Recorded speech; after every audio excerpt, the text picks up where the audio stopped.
What's going on, everybody? It's your boy Mr. Future Comedy. You know the vibe. Today we'll be doing another reaction video to Game Rex's channel again, and it'll be for the top 10 new games coming out in June. I was able to try some of the games that came out in May, but there was only one that really stuck my mind, that you can tell from watching the video that I wanted to get my hands on, and that was Evil Dead.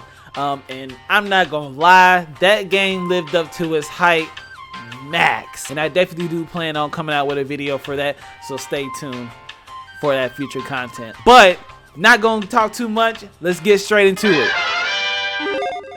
Every month, Game Ranks rounds up the most worthwhile games to check out over the next month. Hi folks, it's Falcon. Okay. Today on Game Ranks, the top 10 new games of June 2022. Part 2, let's go! At number 10, it's Diablo Immortal, which started Diablo off as Immortal. a mobile-only game, and only recently we found out it was going to be a game that would also come out on PC. Now, the version of it that everybody's getting on mobile is going to be the version that is basically done and ready to go, where they're opening a beta on the same day, June 2nd, where the PC version will sort of be maybe not necessarily in perfect condition, but obviously playable condition, because cross-play and cross-progression are going to be available in both. It kind of seems like what happened was they were making Diablo Immortal and found that it was so good they wanted to release it on other platforms as well. It makes sense. It looks like a good game. A lot of people kind of got irritated with the announcement when it was only an Android and iOS game, and I guess they think that it's worthwhile to bring to the PC. It certainly looks good. Now, this is a free-to-play, massively multiplayer Diablo game that, to be frank, looks like it might actually be a sort of worthwhile experience in terms of free-to-play. Having Diablo 4 be a very specifically traditional Diablo game kind of gives this some room to be its own thing, which I think increases the likelihood of it being at least decent. I think it's probably going to be good, unless they get really greedy with the free-to-play stuff. Like I said, that's coming to iOS, Android, and PC on June 2nd. I ain't gonna lie, the game didn't look all like that for real. It just didn't really satisfy me like that. So, probably won't be buying it.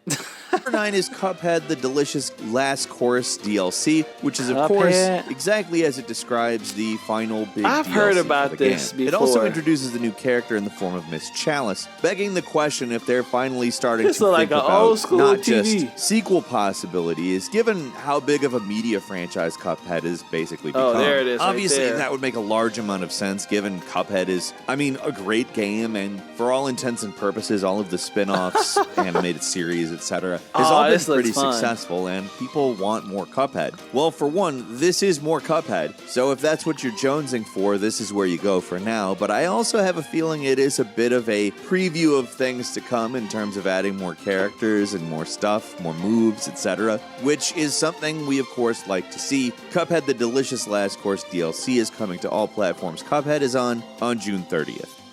Okay. I ain't gonna lie, just off the presentation of it looking so vintage and so old, and some of the scenes, I'm assuming, that was pretty cool. And the gameplay looks pretty old too. Like, it looks like, I don't even know how to explain it. It looks like an old school vintage TV show. Like, it looks amazing. I have never played a Cuphead game before, but it definitely looks pretty cool, and it definitely gives me an arcade type vibe. So maybe me and my sister might try that. So be on the watch out. Elder Scrolls Online High Isle, which is obviously a new Elder Scrolls story taking place, firstly in the Elder Scrolls Online, secondly in lands never before seen in any Elder Scrolls, including Amenos, a very vertical place with lots of cliffs, castles, etc. The story involves a conspiracy where a secret order of knights is looking to disrupt peace talks, prolonging the war, and we're quite a ways off from the Elder Scrolls 6, and even a little ways off from Starfield, so this is a good way to tide over your Bethesda storytelling. Elder Scrolls Online High Isle comes to PC, Mac, via Steam and Stadia on June 6th, and on consoles, including the Xbox Series and the PS5, on June 21st. Okay. They didn't really show much, and they kind of look I've never really even played Elder Scrolls. I heard a lot about it through a lot of friends that I went to school with back when I was in college or whatever, but I never really got my hands on Elder Scrolls. But it looks pretty cool. I'm probably not buying that. Dang, we not doing so hot in June right now. I don't know. We still early in the video. Let's give it some more time. Let's keep going. Command, a real-time strategy game that takes you into a world that really hasn't been explored in a lot of media, the Starship Troopers universe. Now, I'll say not a lot of it is strange RTS. It's pretty much what you would expect from one, but Starship Troopers is a kind of different media franchise. It's kind of a satire, and I'm sure that translates to the game itself to at least some extent. And second, the bad guys are a strategy arachnids. Game. It's not a human versus human war, it's a human versus alien threat war. And oddly enough, the kind of story that we're talking here is one that we usually see play out in like third-person shooters. So it's interesting to see an RTS just from this that has a story perspective, mode? and it will also be fun to see how a Starship Troopers story plays out in a video game. Starship Troopers Terran Command is coming out on PC on June 16th. I mean, I don't know, bro. June is not looking good right now. Know your fucking place, trash. See, it's only been one game that I truly was like, okay, I might try it. Dang, June is not looking good. What? Honestly, majority of the games that I really want to play are coming out later on, and they coming out later on in the year anyway. So, but I mean, damn. Let's keep it pushing. This is Madison, a first-person psychological horror game. A game where you wake up in a dark room with hands covered in blood. So the story of this game is you are actually held captive by a demon called Madison, that's continuing a ritual that started decades ago and basically captured you and forced you to engage in it. Even complete it. In fact, the game asks the question, will you be able to finish this sinister ceremony? A lot of the gameplay will revolve around puzzles, as well as taking pictures with an instant camera to see what's going on in the beyond. Because as a human existing in the human world, you don't necessarily see all of it. It's an interesting premise, and it's a very good-looking game. Yeah, I think it's definitely worth some time when it comes out on PC, June 24th. Okay. Listen, comment down below if you definitely want me to get this game. I played the new Resident Evil, and I'm not gonna lie, that was scary in itself. Like, that was scary to me. So I can only imagine what type of terror this game is gonna give me. Just seeing some of the stuff, low-key was twitching a little bit. I don't know if y'all saw it, but I definitely was twitching on the inside just watching the trailer. So I think I might end up checking that out for real. I definitely need to get more horror games and be more diverse with my selection of games. But majority of the time, I want to play single player or co-op games so I can be able to enjoy them. You feel me? Not every day I want to play Warzone and blow my own brains out. No. I choose peace. Number 5 is Silt, an aquatic horror game that looks a lot like Limbo by Playdead, but A, is not made by that developer. It's made by Spiral Circus Games, and B, it takes place underwater. What we're basically looking at here is a free motion, move in any direction underwater, scuba diving platformer, I guess. It's not really a platformer because you're not doing platform jumping, but it is 2D and therefore inherits a lot of what is clearly its influences, A, in Limbo, and B, in perhaps other Metroidvanias. To me, it kind of looks like if you combine Limbo with the more difficult, very deep areas and Subnautica, perhaps. But there's also a story going on that there's going to be plenty to find. There's puzzles to solve and a lot of exploration to do. It's a really pretty looking game from all of the footage, and it looks like it's definitely going to be one that's worth playing when it comes out June 1st on Steam, with console releases coming later. Okay, yeah, I don't know what to say to that. It said it was a horror free moving game. It looks pretty different. It looks very different. That's all I can really say. If you into those games, be on the lookout for that. Will I be getting it? I just don't want to feel bad because I'm turning down all these games. And I know some people probably in the comment like, dude, you need to be more diverse. Like you need to really pay attention. Like, I'm really trying hard to pay attention to these games. But it's not hooking me. Like, that game just was not hooking me at all.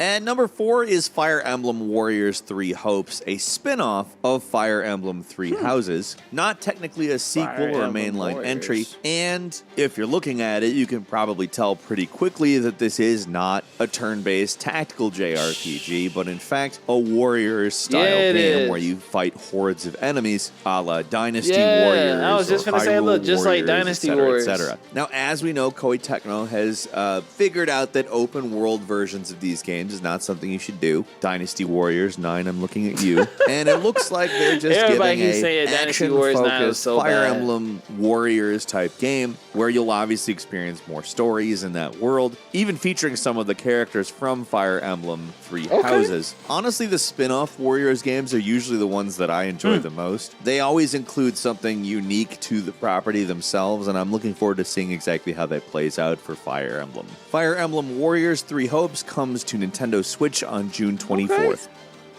That game looks exactly like Dynasty Warriors, and it was on the tip of my tongue when I was thinking about it. I could taste it. Gay! I played Dynasty Warriors back in the day, but honestly, it was never a game that really got me like, oh, I gotta buy this every year, because everybody keeps saying the 9-1 was terrible, but I probably won't be getting that either. This is so bad. This video is going to be so bad. And number 3 is Sonic Origins, a remaster of the first 4 Sonic games. Actually, technically first 5, but Sonic 3 and Knuckles here is treated as one game, as it should be. It's a collection of Sonic the Hedgehog, Sonic CD, Sonic 2, and Sonic 3 and Knuckles that plays inside the same engine as Sonic Mania, which really handles all that stuff very well, fixes a lot of the old problems of Sonic, and further gives you all of the original music, which was one of the main reasons Sonic 3 and Knuckles hasn't been released as a remake at any point. Thankfully, that's where we are, because it's the best of all the old Sonic games, in my opinion. What nostalgia. It'll be great to be playing it on the new, much better Sonic Mania engine. Sonic Origins is coming to PC and pretty much every console on June 23rd. Nice. I ain't gonna lie. I have not seen a Sonic game in a very, very long time. I know that they're supposed to be coming out with an open world Sonic game, and I'm very excited to get my hands on that to see how that's gonna move and stuff like that, because the last Sonic game I remember playing was probably Sonic Unleashed. And that game was pretty cool. I had a lot of fun playing that. But I'm excited to see what's up with Sonic for real. I think the open world one would catch my eye more. I would want to play the old Sonic games, but it's a lot more games out here that I definitely want to get my hands on. So, and I mean, I don't know. Comment down below if you guys want to see me play some old school retro games, because it's a lot of old school games that I have not played yet that I trust I would definitely play again. And number 2 is Mario Strikers Battle League, the third game in the Mario Strikers series, and one of Nintendo Switch's few particularly sports-oriented entries. We have a club mode with this, though, where groups of up to 20 players can create basically everything in a season, from teams to strategies, etc. Now, this is the first Mario Strikers game in a long time. The previous one was on the Wii. It came out in 2007, and the multiplayer stuff is kind of what's the most exciting about this. It's a big jump for the series, and really everything about it is a big jump for the series. See, the fun thing about this is if you've played Mario Kart and you combine that with soccer, you kind of know what's up. And I think that what this sounds like kind of a battle soccer in which you have Mario Kart items to throw at other players, like banana peels, shells, etc. And frankly, it seems like it could be a really good game with all of the modern modifications as well as multiplayer modes. I'm excited for it. I enjoy competitive Nintendo games, and I will definitely be playing Battle League when it lands on the Nintendo Switch on June 10th. So, yeah, that looks pretty cool. I ain't gonna lie. I've always been interested on how Mario be doing they games and stuff like that. They always got different stuff when it comes to the sports. Like, I love Mario Olympics. That was fun as hell, bro. So I'm very interested on how the Strikers gonna go. I never played Strikers, but I definitely did see a couple of those games in GameStop. I would definitely enjoy playing some soccer-based type games with people like Mario. You feel me? That'd be so fire. So yeah, I definitely will probably get my hands on that. I'm glad that we're able to start seeing at least some decent games, right? I mean, I feel like we 0 for 3 at this point. Like, June is not looking good, but let's finish out the video, guys. All right, guys, so you suck. I did not recognize that my camera cut off, so I am pretty sorry about that, but it cut off in the middle of Corey. Corey is going to be a story-based type game. I'm definitely excited to get my hands on it because I really like seeing actors in video games. I think it just gives a little more realistic into it and being able to see them transition into games and how graphics look, stuff just look crazy real. Like, I think it's amazing. Bro, they said that there's a 186 possible endings to that game. That's nuts. That's like mind-blowing. And then they got the death rewind. So, and they said that it might be a feature that they add on later on, or if you get the deluxe version, that you'll be able to rewind if you make a decision or if somebody dies and you want to make a different decision. So I think that'd be amazing. They just added on more stuff to that great game. June is not looking so good, y'all. Like, I'm not gonna lie, June is not looking like the month to be trying to go adventure for a new game. I think Cuphead and Corey was the only games that really drew me out and was like, all right, I'm definitely gonna try these games out. I think Cuphead will be a game that me and my sister would easily play because I know she loved those type of games. But with the Corey, I'm easily gonna play that game by myself. And that's really it for real. Like, I think a couple of those horror games look pretty cool too, but I mean, comment down below what game you might want to see me play. I'm down for whatever. You feel me? You guys want to see me do some different games because I like single player games, but if you want to see me reach out my bag and try something different, I'm down for it. You feel me? I have a gaming PC, I got a PS5, I got a PS4. I mean, you name it, I got it. Other than that, thanks everybody for watching the video. You know that if you ever need to get a hold of me or you want to check out more content that I have, you can always check my social media right here. I have Twitch, Facebook, Instagram, TikTok, all that in a bundle. And if you want to check out more content, definitely just check out the channel. And we upload every Saturday at 2 o'clock Eastern Standard Time. And how do I end it? I don't know. Peace!